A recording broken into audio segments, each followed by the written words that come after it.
Senator Markwayne Mullin. Senator, fantastic to see you, sir. One of the things that a lot of people are talking about is we, the United States, needs even more tax cuts, deeper tax cuts, potentially using the revenue raised from these tariffs. Is that even doable, given the fact that this is kind of the third of 8 go-rounds on this tax cut, this one big, beautiful bill? Is that something even doable out of Congress? The House has it now, but out of the Senate as well.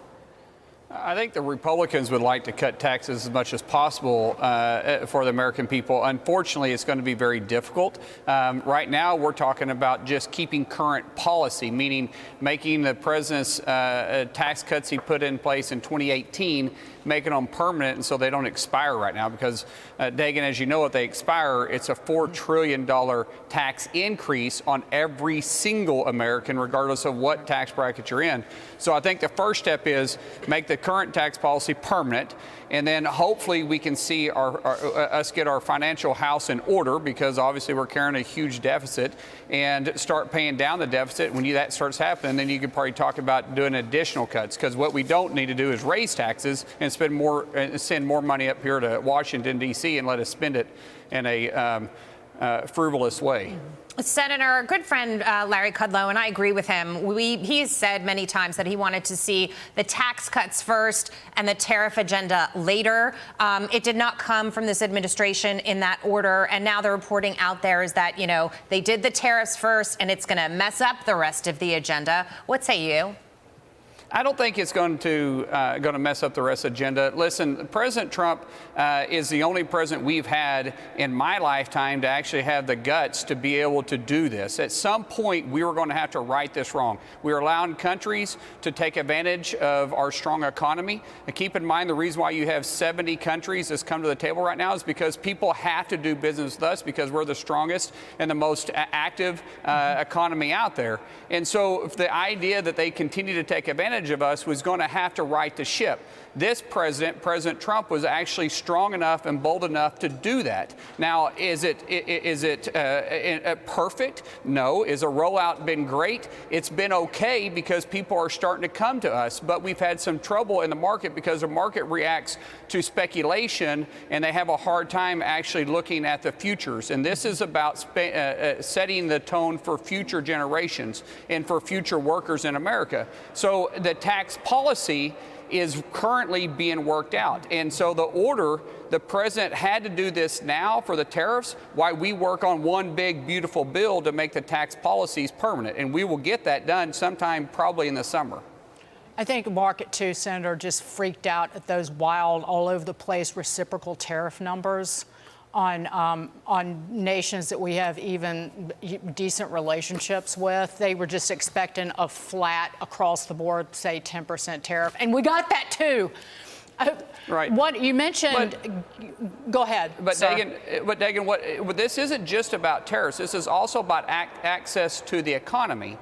For instance, Japan has 0 tariffs on U.S.-made vehicles, although you can't sell one in Japan because you can't gain access to the market. So it's not just reciprocal tariffs, it's also accessibility to their market. The president says he wants reciprocal tariffs, but he also wants access to market. So reciprocal tariffs means if you want to sell a product to us, then we want to sell a product to you, and the goalpost has to be the same distance apart. Yes, sir. And this has brought Japan to the table, indeed. Yeah.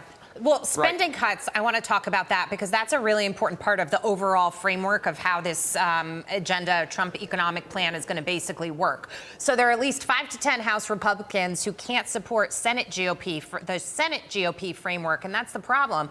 The Senate has not wanted to cut as deeply, and so I'm wondering where this is going to end up, because at the end of the day, you need the tax cuts, you need the spending cuts, you need the tariff situation to resolve itself to be able to have the plan come to fruition and the American people to prosper.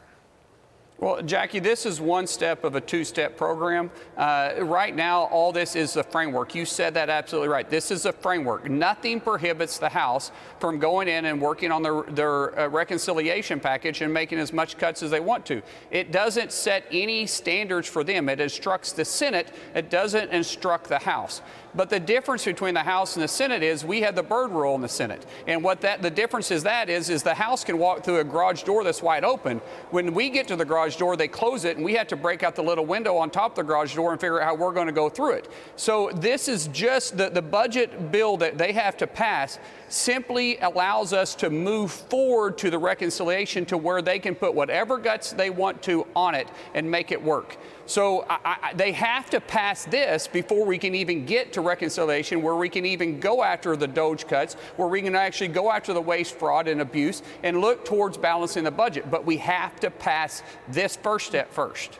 Yeah, you're essentially saying they should fight amongst themselves because there are a lot of Republicans in the House who also will push back on the House Freedom Caucus and their demands. Right. So, Senator, great to see you. We'll get it done. Yes, you will. We'll get it done at the end of the day. Put the hammer down, Senator That's Markwayne right. Mullin. They can go to say